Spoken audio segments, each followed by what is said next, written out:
Selamat mendengarkan podcast ini. Suara Kebenaran pada Kamis 3 November 2022 diberi tema yang bernilai. Saudaraku, Tuhan Yesus menuntun setiap individu. Bagaimana mereka bisa memiliki karakternya. Karakter Tuhan Yesus yang dikenakan dalam personality masing-masing pribadi. Sebenarnya kita tidak punya banyak waktu. Orang yang mengarahkan fokusnya saja belum tentu bisa mencapainya dengan mudah. Apalagi kalau kita mengisi waktu untuk hal sia-sia. Tentu saja kita tidak akan bisa mencapainya. Perjumpaan dengan Tuhan itu mutlak.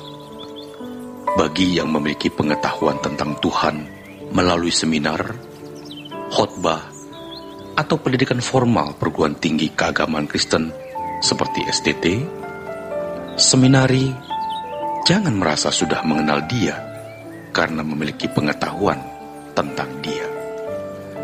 Kita harus mengalami Tuhan, berjumpa dengan Tuhan. Kita harus mencari wajah-Nya setiap hari. Kalau kita tidak memiliki perjumpaan dengan Tuhan secara memadai, maka kita gagal menemukan potret anak Allah yang mestinya kita kenakan. Karakter anak Allah yang kita kenakan dalam personality masing-masing kita yang khas. Mengenal Dia dan kuasa kebangkitannya. Jika kita sudah mengenal Dia dan mengalami Tuhan yang hidup, maka kita baru masuk dalam persekutuan dalam penderitaannya. Orang Kristen yang benar tidak mungkin tidak menderita untuk Tuhan. Maka, jangan melihat standar hidup manusia pada umumnya, sebab kita tidak akan pernah mengenal Tuhan dengan benar. Standar hidup manusia pada umumnya itu salah. Kehidupan Yesus yang pastinya memikul salib, kita mungkin belum sampai tingkat punya salib. Kalau fokusnya hanya bagaimana hidup nyaman, tidak memiliki persoalan, punya keturunan, punya pasangan yang baik, membangun rumah tangga, punya berbagai fasilitas dan menikmatinya, kita sesat. Itu gaya hidup atau cara hidup manusia pada umumnya. Sedangkan anak-anak Allah itu selain memiliki karakter Kristus dalam personality masing-masing yang khas, pasti memiliki tempat di mana kita harus memikul salib. Persekutuan dalam penderitaannya, di mana aku menjadi serupa dengan Dia dalam kematiannya. Inilah cara memandang hidup yang benar itu, kehidupan Yesus. Paulus berusaha untuk memiliki cara hidup tersebut. Untuk itu, ini adalah perjuangan yang berat, karena harus menanggalkan apa yang kita pandang sebagai sesuatu yang bernilai. Kalau kita memandang yang bernilai itu, kedudukan, pangkat, uang, harta, maka kita tidak bisa ikut Tuhan Yesus. Ini cara pandang yang salah. Memang tidak keliru memiliki gelar, pangkat, kedudukan, uang, harta. Tetapi harus kita ingat bahwa kita telah ditebus oleh Tuhan Yesus dan kita bukan milik kita sendiri. Apapun yang kita lakukan harus untuk kemuliaan Tuhan. Yang bernilai adalah mengenal Dia. Untuk mengenal Dia, segala sesuatu kuanggap rugi karena pengenalan akan Kristus Yesus. Tuhan lebih mulia daripada semuanya. Oleh karena Yesuslah aku telah melepaskan semuanya itu dan menganggapnya sampah, supaya aku memperoleh Kristus.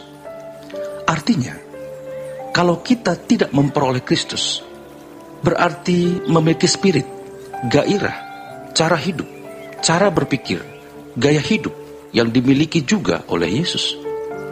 Yesus adalah proper name-nya, nama diri anak Allah sendiri. Kristus artinya yang diurapi, maka hidupku bukan aku lagi, tapi Kristus.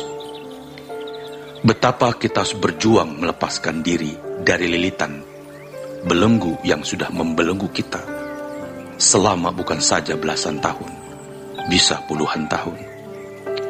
Bagi kita yang sudah di atas 30-40 tahun, banyak yang cara pandangnya salah, sudah keliru. Cara dan gaya hidup Tuhan Yesus adalah cara dan gaya hidup anak Allah yang bukan berasal dari dunia. Dalam Injil Yohanes 17 ayat 16, beberapa kali diulang, "Aku bukan dari dunia, kamu bukan dari dunia." Pada surat Filipi 3 ayat 20 dikatakan oleh Paulus, kewargaan kita adalah di dalam surga. Dari situ juga kita menantikan Tuhan Yesus Kristus sebagai juru selamat. Kalau orang masih memandang harta, kekayaan itu bernilai, pasti dia tidak bisa menghayati bahwa dia bukan berasal dari dunia ini. Cara pandang hidupnya salah, rusak, kacau. Mestinya tidak berlebihan kalau kita mendengar atau menangkap yang dikatakan Tuhan Yesus. Kumpulkanlah harta di surga, bukan di bumi.